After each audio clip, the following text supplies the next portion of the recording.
तुम यहां यूं ही नहीं आए हो। तुम्हारे भीतर कहीं ना कहीं एक हलचल है, एक बेचैनी है, एक प्रश्न है जो शब्दों में नहीं ढल पा रहा। तुम बाहर से सामान्य दिखते हो, पर भीतर कोई आवाज है जो लगातार बोल रही है, डराती है, भविष्य दिखाती है, बीते हुए कल को बार बार दोहराती है। तुम सोचते हो कि यह सोच तुम्हें सुरक्षित करेगी, लेकिन वही सोच तुम्हें धीरे धीरे थका रही है। यही थकान तुम्हें यहां लाई है। ध्यान से सुनो, जो बात अभी कही जाने वाली है वो ज्ञान नहीं है, ये समझ है। और समझ किताबों से नहीं आती, समझ जागने से आती है। आज अगर तुम केवल सुनोगे नहीं बल्कि महसूस करोगे, संभव है कि पहली बार तुम्हें अपने ही मन से थोड़ी दूरी दिखाई दे, और वही दूरी तुम्हारी मुक्ति की पहली सीढ़ी है। मन बहुत चालाक है, वो तुम्हें विश्वास दिलाता है कि वो तुम्हारा रक्षक है, तुम्हारा मित्र है। लेकिन अगर तुम ईमानदारी से देखो तो पाओगे कि तुम्हारे अधिकतर डर, तुम्हारी अधिकतर घबराहट, तुम्हारा अधिकांश दुख सब मन की ही उपज है। अभी यहां कोई खतरा नहीं, फिर भी दिल तेज धड़क रहा है। अभी कुछ बिगड़ा नहीं, फिर भी भीतर कुछ टूट रहा है। ये सब क्यों? क्योंकि तुम वर्तमान में नहीं हो। तुम या तो बीते हुए कल में फंसे हो या आने वाले कल में खोए हो, और जो वर्तमान से चूक गया वो जीवन से चूक गया। अब एक छोटी सी बात ध्यान से समझो, सोच कोई समस्या नहीं है, सोच की गुलामी समस्या है। विचार आना स्वाभाविक है, लेकिन विचारों में खो जाना बीमारी है। और अधिकतर लोग इसी बीमारी को अपनी पहचान मान बैठे हैं। वे कहते हैं मैं बहुत सोचता हूं, जबकि सच यह है कि सोच उन्हें चला रही है। डर क्या है? डर भविष्य की कल्पना है। घबराहट क्या है? घबराहट उन कल्पनाओं पर विश्वास कर लेना है। मन एक फिल्म प्रोजेक्टर की तरह है, वह पर्दे पर दृश्य डालता रहता है। असफलता, अपमान, बीमारी, अकेलापन, मृत्यु, और तुम भूल जाते हो कि यह सिर्फ पर्दा है, वास्तविकता नहीं। तुम उस फिल्म में इतने डूब जाते हो कि पर्दे के पीछे बैठे दर्शक को भूल जाते हो। आज मैं तुम्हें दर्शक की याद दिलाने आया हूं। जब भी अगली बार डर आए, उससे लड़ो मत, भागो मत। आंख बंद करके बैठ जाओ और देखो कि डर कहां है। क्या वो हाथ में है? नहीं। क्या वो आंखों में है? नहीं। क्या वो पेट में है? शायद एक सनसनाहट, पर ध्यान से देखो, वो सनसनाहट भी बदल रही है। जो बदल रहा है वो तुम नहीं हो सकते। यही पहली समझ है। तुम डर नहीं हो, तुम घबराहट नहीं हो, तुम विचार नहीं हो। तुम वो हो जो इन सब को देख रहा है। लेकिन मन ये बात पसंद नहीं करता। जैसे ही तुम देखने लगते हो, मन कहता है इससे क्या होगा, ये बेकार है, तुम्हारी समस्या बहुत बड़ी है। मन हमेशा तुम्हें फिर से सोच में खींच ले जाना चाहता है, क्योंकि सोच में ही उसका अस्तित्व है। ध्यान रखना, मन तुम्हारा शत्रु नहीं है, पर मालिक बन जाए तो जहर है। अब एक गहरी बात समझो, ओवर थिंकिंग इसलिए होती है क्योंकि तुम जीवन पर भरोसा नहीं करते। डर इसलिए होता है क्योंकि तुम परिणाम पर नियंत्रण चाहते हो। घबराहट इसलिए होती है क्योंकि तुम वर्तमान को स्वीकार नहीं करते। तुम हर समय कुछ और होना चाहते हो। जो है वो कभी पर्याप्त नहीं लगता, लेकिन जीवन होने में, बनने में नहीं। जब तुम ये स्वीकार कर लेते हो कि जो इस क्षण है वही पर्याप्त है, उसी क्षण मन ढीला पड़ने लगता है। याद रखो, समाधान सोच से नहीं आता, समाधान आता है देखने से। अभी तुम जो सुन रहे हो उसे समझने की कोशिश मत करो, उसे भीतर उतरने दो। मन कहेगा इससे मेरी नौकरी का क्या, मेरे रिश्ते का क्या, मेरे भविष्य का क्या। मन हमेशा सौदेबाजी करेगा, लेकिन जीवन सौदा नहीं करता। जीवन केवल जीने को कहता है। आज अगर तुम्हें इस वीडियो में कुछ भी सच्चा लगा हो, कुछ भी छू गया हो, तो एक छोटा सा काम करना, अपने विचार में सिर्फ एक शब्द लिख देना, देख रहा हूं। यह विचार मेरे लिए नहीं, तुम्हारे लिए होगा। यह तुम्हारी पहली घोषणा होगी कि अब तुम मन नहीं, देखने वाले हो। मन बहुत प्राचीन है, वो तुम्हारे जन्म से भी पुराना है। उसमें तुम्हारे नहीं, तुम्हारे माता पिता के, समाज के, सदियों के डर जमा है। इसलिए जब तुम सोचते हो कि ये मेरा डर है, तो तुम भ्रम में हो। ये डर व्यक्तिगत नहीं है, ये सामूहिक है। तुम बस उसे ढो रहे हो। मन का पूरा खेल समय के साथ है। या तो वो तुम्हें बीते हुए कल में खींच ले जाता है या आने वाले कल में। वर्तमान उसके लिए सबसे खतरनाक जगह है, क्योंकि वर्तमान में उसका कोई अस्तित्व नहीं। ध्यान देकर देखो, जब तुम पूरी तरह इस क्षण में होते हो तो सोच अपने आप रुक जाती। कोई प्रयास नहीं करना पड़ता, कोई लड़ाई नहीं करनी पड़ती। लेकिन मन बड़ा चालाक है। वो भविष्य को तैयारी के नाम पर बेचता है। वो कहता है अगर अभी सोच लोगे तो बाद में दुख नहीं होगा, और तुम मान लेते हो। असल में होता इसका उल्टा है। जितना अधिक तुम भविष्य के लिए सोचते हो उतना ही तुम वर्तमान खोते हो, और जिसने वर्तमान खो दिया उसने सब खो दिया। अब एक बहुत सूक्ष्म बात समझो, भविष्य कभी आता नहीं है। जब भी आता है वो वर्तमान बन जाता है। तो तुम जिस चीज से डर रहे हो वो कभी घटित ही नहीं होती। तुम केवल उसकी कल्पना से डरते हो। मन कल्पना का कारखाना है और ओवर थिंकिंग उसी कारखाने की ओवर प्रोडक्शन है। अब सवाल यह नहीं कि मन को कैसे रोका जाए। मन को रोका नहीं जा सकता। जो रोका जाए वो दब जाता है, और दबा हुआ मन और ज्यादा हिंसक हो जाता है। प्रश्न यह है कि मन से दूरी कैसे बने, और दूरी केवल देखने से बनती है। अभी इस क्षण जैसे तुम मेरी बात सुन रहे हो वैसे ही अपने भीतर भी सुनना शुरू करो। कोई विचार आए उसे नाम दो, बस कहो विचार। कोई डर आए कहो डर, बस इतना ही। कोई विश्लेषण नहीं, कोई निष्कर्ष नहीं। तुम चकित हो जाओगे कि जिस चीज को तुम अब तक में मानते थे वो कितनी जल्दी बदलती है, और जो बदल रहा है वो तुम नहीं हो सकते। यही साक्षी का जन्म है। घबराहट तब आती है जब मन शरीर पर कब्जा कर लेता है। दिल तेज धड़कता है, सांस उथली हो जाती है, पसीना आता है, और तुम कहते हो मैं घबरा रहा हूं। नहीं, शरीर में ऊर्जा हिल रही है और मन उसे कहानी दे रहा है। अगली बार जब घबराहट आए तो कहानी मत सुनो, शरीर में जाओ, सांस को देखो, दिल की धड़कन को देखो। तुम पाओगे देखते ही तीव्रता कम होने लगती है, क्योंकि देखने वाला कभी घबराता नहीं। घबराता तो वही है जो कहानी में खो जाता है। मन हमेशा चरम पर सोचता है, या तो सब कुछ बहुत अच्छा या सब कुछ बहुत बुरा। बीच का रास्ता उसे पसंद नहीं। जीवन बीच में है, मन किनारों पर है। इसीलिए मन के साथ जीने वाला हमेशा असंतुलित रहता है, कभी बहुत उत्साहित, कभी बहुत निराश। संतुलन तब आता है जब तुम मन नहीं चेतना से जीते हो। एक बात और समझ लो, तुम्हारा मन तुम्हें धोखा नहीं दे रहा। वो वही कर रहा है जिसके लिए उसे प्रशिक्षित किया गया है। समाज ने उसे डर पर पाला है, स्कूल ने उसे तुलना सिखाई है, परिवार ने उसे अपेक्षाएं दी हैं। अब अगर तुम जाग रहे हो तो ये तुम्हारी जिम्मेदारी है कि मन को मालिक से सेवक बनाओ। सेवक उपयोगी है, मालिक विनाशकारी। जब भी सोच आए उससे पूछो मत क्या सही है, बस देखो क्या ये अभी है। अगर अभी नहीं है तो उसे जाने दो। जीवन अभी है, सांस अभी है, ये पल अभी है, और जो अभी है उसमें कोई समस्या नहीं। समस्याएं हमेशा समय के साथ आती हैं, या तो अतीत से या भविष्य से। पहचान यहीं से असली उलझन शुरू होती है। तुम सोचते हो कि तुम डर हो, तुम चिंता हो, तुम ओवर थिंकिंग हो। असल में तुमने इन सब को अपनी पहचान बना लिया है। कोई कहता है मैं बहुत भावुक हूं, कोई कहता है मैं बहुत सोचता हूं, कोई कहता है मेरी फितरत ही डरने की है। ध्यान दो, ये सब वाक्य नहीं है, ये जंजीरें हैं जो तुमने अपने गले में खुद डाली हैं। पहचान बड़ी मीठी होती है, वो तुम्हें सुरक्षा देती है, झूठी सुरक्षा। कम से कम तुम्हें यह तो पता रहता है कि मैं कौन हूं। लेकिन जीवन को पहचान पसंद नहीं है। जीवन बहाव है और पहचान जमी हुई बर्फ है। जब तुम कहते हो मैं ऐसा ही हूं, उसी क्षण तुम मर जाते हो।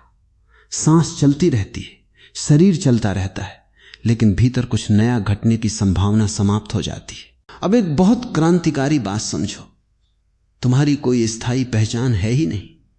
आज तुम जो हो कल नहीं रहोगे, और यह दुख की बात नहीं, यही मुक्ति है। डर इसलिए नहीं सताता कि वो शक्तिशाली है, डर इसलिए सताता है क्योंकि तुम उसे मेरा कह देते हो।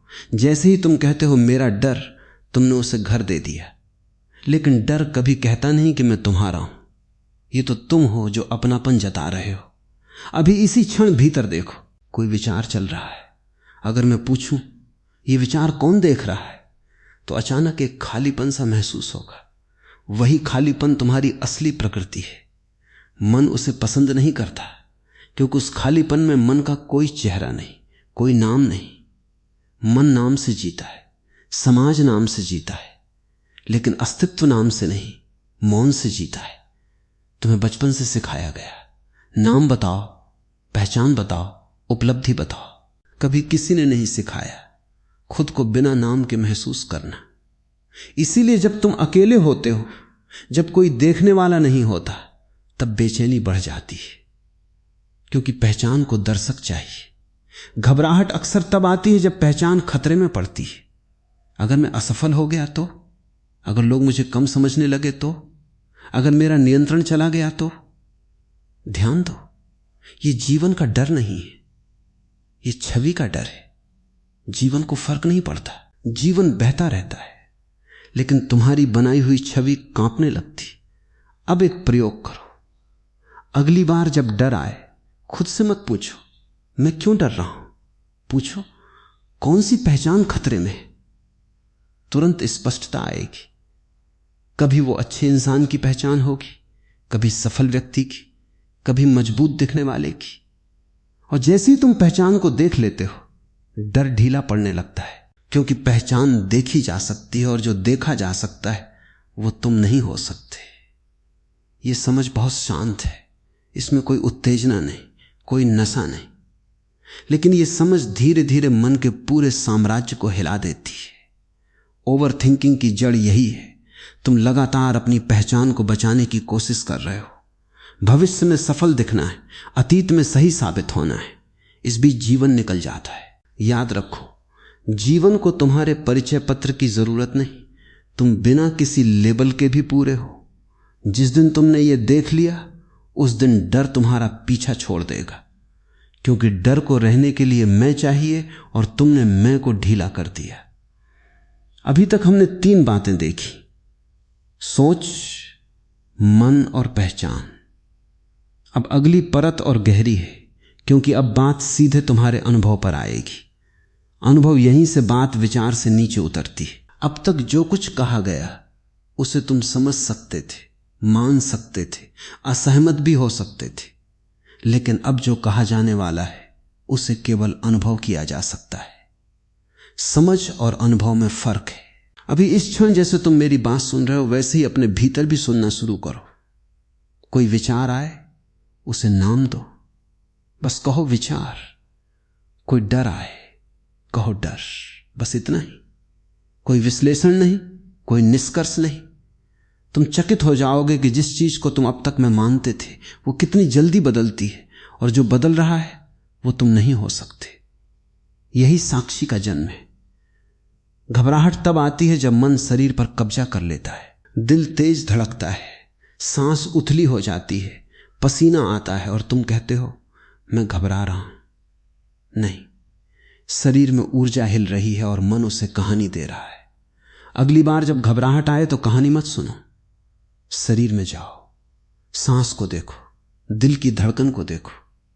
तुम पाओगे देखते ही तीव्रता कम होने लगती है, क्योंकि देखने वाला कभी घबराता नहीं। घबराता तो वही है जो कहानी में खो जाता है। मन हमेशा चरम पर सोचता है, या तो सब कुछ बहुत अच्छा या सब कुछ बहुत बुरा। बीच का रास्ता उसे पसंद नहीं। जीवन बीच में है, मन किनारों पर है। इसीलिए मन के साथ जीने वाला हमेशा असंतुलित रहता है, कभी बहुत उत्साहित, कभी बहुत निराश। संतुलन तब आता है जब तुम मन नहीं चेतना से जीते हो। एक बात और समझ लो, तुम्हारा मन तुम्हें धोखा नहीं दे रहा, वो वही कर रहा है जिसके लिए उसे प्रशिक्षित किया गया है। समाज ने उसे डर पर पाला है, स्कूल ने उसे तुलना सिखाई है, परिवार ने उसे अपेक्षाएं दी हैं। अब अगर तुम जाग रहे हो तो ये तुम्हारी जिम्मेदारी है कि मन को मालिक से सेवक बनाओ। सेवक उपयोगी है, मालिक विनाशकारी। जब भी सोच आए उससे पूछो मत क्या सही है, बस देखो क्या ये अभी है। अगर अभी नहीं है तो उसे जाने दो। जीवन अभी है, सांस अभी है, ये पल अभी है, और जो अभी है उसमें कोई समस्या नहीं। समस्याएं हमेशा समय के साथ आती हैं, या तो अतीत से या भविष्य से। पहचान यहीं से असली उलझन शुरू होती है। तुम सोचते हो कि तुम डर हो, तुम चिंता हो, तुम ओवर थिंकिंग हो। असल में तुमने इन सब को अपनी पहचान बना लिया है। कोई कहता है मैं बहुत भावुक हूं, कोई कहता है मैं बहुत सोचता हूं, कोई कहता है मेरी फितरत ही डरने की है। ध्यान दो, ये सब वाक्य नहीं है, ये जंजीरें हैं जो तुमने अपने गले में खुद डाली हैं। पहचान बड़ी मीठी होती है, वो तुम्हें सुरक्षा देती है, झूठी सुरक्षा। कम से कम तुम्हें यह तो पता रहता है कि मैं कौन हूं। लेकिन जीवन को पहचान पसंद नहीं है। जीवन बहाव है और पहचान जमी हुई बर्फ है। जब तुम कहते हो मैं ऐसा ही हूं, उसी क्षण तुम मर जाते हो। सांस चलती रहती है, शरीर चलता रहता है, लेकिन भीतर कुछ नया घटने की संभावना समाप्त हो जाती है। अब एक बहुत क्रांतिकारी बात समझो, तुम्हारी कोई स्थायी पहचान है ही नहीं। आज तुम जो हो कल नहीं रहोगे, और यह दुख की बात नहीं, यही मुक्ति है। डर इसलिए नहीं सताता कि वो शक्तिशाली है, डर इसलिए सताता है क्योंकि तुम उसे मेरा कह देते हो। जैसे ही तुम कहते हो मेरा डर, तुमने उसे घर दे दिया। लेकिन डर कभी कहता नहीं कि मैं तुम्हारा हूं। ये तो तुम हो जो अपनापन जता रहे हो। अभी इसी क्षण भीतर देखो, कोई विचार चल रहा है। अगर मैं पूछूं ये विचार कौन देख रहा है, तो अचानक एक खालीपन सा महसूस होगा। वही खालीपन तुम्हारी असली प्रकृति है। मन उसे पसंद नहीं करता, क्योंकि उस खालीपन में मन का कोई चेहरा नहीं, कोई नाम नहीं। मन नाम से जीता है, समाज नाम से जीता है, लेकिन अस्तित्व नाम से नहीं, मौन से जीता है। तुम्हें बचपन से सिखाया गया, नाम बताओ, पहचान बताओ, उपलब्धि बताओ। कभी किसी ने नहीं सिखाया खुद को बिना नाम के महसूस करना। इसीलिए जब तुम अकेले होते हो, जब कोई देखने वाला नहीं होता, तब बेचैनी बढ़ जाती है, क्योंकि पहचान को दर्शक चाहिए। घबराहट अक्सर तब आती है जब पहचान खतरे में पड़ती है। अगर मैं असफल हो गया तो, अगर लोग मुझे कम समझने लगे तो, अगर मेरा नियंत्रण चला गया तो। ध्यान दो, ये जीवन का डर नहीं है, ये छवि का डर है। जीवन को फर्क नहीं पड़ता, जीवन बहता रहता है, लेकिन तुम्हारी बनाई हुई छवि कांपने लगती। अब एक प्रयोग करो। अगली बार जब डर आए, खुद से मत पूछो मैं क्यों डर रहा हूं, पूछो कौन सी पहचान खतरे में है। तुरंत स्पष्टता आएगी। कभी वो अच्छे इंसान की पहचान होगी, कभी सफल व्यक्ति की, कभी मजबूत दिखने वाले की। और जैसे ही तुम पहचान को देख लेते हो, डर ढीला पड़ने लगता है, क्योंकि पहचान देखी जा सकती है, और जो देखा जा सकता है वो तुम नहीं हो सकते। ये समझ बहुत शांत है, इसमें कोई उत्तेजना नहीं, कोई नशा नहीं, लेकिन ये समझ धीरे धीरे मन के पूरे साम्राज्य को हिला देती है। ओवर थिंकिंग की जड़ यही है। तुम लगातार अपनी पहचान को बचाने की कोशिश कर रहे हो। भविष्य में सफल दिखना है, अतीत में सही साबित होना है, इस बीच जीवन निकल जाता है। याद रखो, जीवन को तुम्हारे परिचय पत्र की जरूरत नहीं। तुम बिना किसी लेबल के भी पूरे हो। जिस दिन तुमने ये देख लिया, उस दिन डर तुम्हारा पीछा छोड़ देगा, क्योंकि डर को रहने के लिए मैं चाहिए, और तुमने मैं को ढीला कर दिया। अभी तक हमने 3 बातें देखी, सोच, मन और पहचान। अब अगली परत और गहरी है, क्योंकि अब बात सीधे तुम्हारे अनुभव पर आएगी। अनुभव यहीं से बात विचार से नीचे उतरती है। अब तक जो कुछ कहा गया उसे तुम समझ सकते थे, मान सकते थे, असहमत भी हो सकते थे, लेकिन अब जो कहा जाने वाला है उसे केवल अनुभव किया जा सकता है। समझ और अनुभव में फर्क है। अब समझो, मौन का मतलब भाव शून्य होना नहीं। मौन में भाव और भी गहरे हो जाते हैं। खुशी में एक स्थिरता आ जाती है, दुख में एक समझ आ जाती है।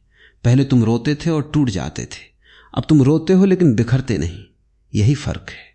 मौन तुम्हें जीवन से काटता नहीं, मौन तुम्हें जीवन से जोड़ता है। तुम वही काम करते हो, उसी दुनिया में रहते हो, लेकिन भीतर एक केंद्र बन जाता है। और जो व्यक्ति केंद्र में जीने लगता है उससे ओवर थिंकिंग नहीं सताती, क्योंकि अब सोच केंद्र नहीं रही, सोच एक उपकरण बन गई। याद रखो, जब सोच मालिक होती है तो जहर बन जाती है, जब सोच सेवक होती है तो वरदान बन जाती है। मौन सोच को सेवक बनाता है। अब एक और गहराई, तुम मौन को पकड़ने की कोशिश मत करना। जो पकड़ा जाए वो मौन नहीं होता। मौन तो तब आता है जब तुम छोड़ देते हो अपेक्षाएं, परिणाम, भविष्य की चिंता। तुम कहते हो जो है यही है। यह वाक्य बहुत क्रांतिकारी है, क्योंकि इसमें कोई शिकायत नहीं, और जहां शिकायत खत्म होती है वहीं मौन शुरू होता है। अब तुम समझ सकते हो कि क्यों बुद्धिमान लोग कम बोलते, क्यों उनकी आंखों में शांति होती है। वे मौन को जीते। ये मौन किसी गुफा में नहीं मिलता, ये मौन बाजार में भी मिल सकता है। बस एक शर्त है, तुम भीतर से भागना बंद कर दो। अभी तक हमने सोच को देखा, मन को देखा, पहचान को देखा, अनुभव को जिया, और अब मौन को छुआ। अब बात किसी विचार की नहीं, किसी अभ्यास की नहीं, किसी समझ की भी नहीं, अब बात जीने की है। अब तक जो कुछ सुना वो अगर केवल सुना ही रह गया तो उसका कोई अर्थ नहीं। सत्य तब बनता है जब वो तुम्हारी चाल में उतर आए, तुम्हारी आंखों में दिखे, तुम्हारे बोलने और चुप रहने में प्रकट हो। जीवन कोई समस्या नहीं है जिसे हल किया जाए, जीवन एक रहस्य है जिसे जिया जाए। लेकिन तुमने जीवन को पहेली बना लिया। हर पल पूछते हो क्या सही है, क्या गलत है, आगे क्या होगा। इसी प्रश्नों की भीड़ में जीवन कहीं पीछे छूट गया। अब एक अंतिम बात बहुत ध्यान से समझो। डर, घबराहट और ओवर थिंकिंग तुम्हारे शत्रु नहीं है, वे संकेत हैं। संकेत इस बात के कि तुम जीवन को जी नहीं रहे, तुम जीवन को नियंत्रित करने की कोशिश कर रहे हो। जिस दिन तुमने नियंत्रण छोड़ दिया उसी दिन डर ढीला पड़ जाता है। नियंत्रण छोड़ना बहुत डरावना लगता है, क्योंकि अहंकार का पूरा अस्तित्व नियंत्रण पर टिका है, लेकिन जीवन अहंकार से बड़ा है। जब तुम कहते हो मैं नहीं जानता आगे क्या होगा, और फिर भी सहज रहते हो, उसी क्षण तुम जीवन के साथ हो जाते हो। जीवन को भरोसे की जरूरत है, तर्क की नहीं। अब इसका अर्थ यह नहीं कि तुम जिम्मेदार नहीं रहते। जिम्मेदारी और चिंता में फर्क है। जिम्मेदारी वर्तमान में होती है, चिंता भविष्य में। तुम काम करो, पूरी सजगता से करो, लेकिन परिणाम को जीवन पर छोड़ दो। ये छोड़ना कमजोरी नहीं है, ये परम साहस है। घबराहट तब आती है जब तुम परिणाम को अभी से जीने लगते हो। तुम असफलता को पहले ही भुगत लेते हो, तुम अपमान को पहले ही सह लेते हो। जीवन इतना निर्दय नहीं, निर्दय तो तुम्हारा मन है। अब समझो, शांत व्यक्ति कोई विशेष व्यक्ति नहीं होता। वो बस इतना करता है कि जो हो रहा है उसे होने देता है। वो बहाव में तैरता है, वो धारा से लड़ता नहीं, और जो धारा से लड़ता है वो थक जाता है। जो धारा के साथ बहता है वो समुद्र तक पहुंच जाता है। जीवन में समस्याएं आएंगी, दुख आएगा, हानि होगी, लेकिन अब फर्क ये होगा, तुम टूटोगे नहीं। तुम महसूस करोगे लेकिन बिखरोगे नहीं। तुम रोओगे लेकिन खोओगे नहीं, क्योंकि अब तुम्हारा केंद्र बाहर नहीं है, अब तुम्हारा केंद्र भीतर है। यह केंद्र मौन से बना है, यह केंद्र जागरूकता से बना है। अब ओवर थिंकिंग आएगी, लेकिन तुम उसे पहचान लोगे। तुम कहोगे यह सोच है, मैं नहीं। डर आएगा, लेकिन तुम उसे देख लोगे। तुम कहोगे यह ऊर्जा है, यह भी गुजर जाएगी। घबराहट आएगी, लेकिन तुम उसमें खोओगे नहीं। तुम सांस लोगे और वर्तमान में लौट आओगे। यही अभ्यास है, यही साधना है। कोई अलग से बैठना जरूरी नहीं, कोई मुद्रा जरूरी नहीं। जीवन ही तुम्हारी साधना है। चलते हुए सजग रहो, बोलते हुए सजग रहो, चुप रहते हुए सजग रहो। धीरे धीरे तुम पाओगे कि भीतर एक हल्कापन है। वही हल्कापन डर को जड़ से काट देता है, क्योंकि डर बोझ पर जीता है। जहां हल्कापन है वहां डर टिक नहीं सकता। अब अंतिम बात, इसे सुनो नहीं, इसे याद मत करो, इसे बस जीने दो। तुम पहले से ठीक हो, तुम्हें सुधारने की जरूरत नहीं। तुम्हें बस अपने ऊपर चढ़े हुए शोर को धीरे धीरे गिरने देना है।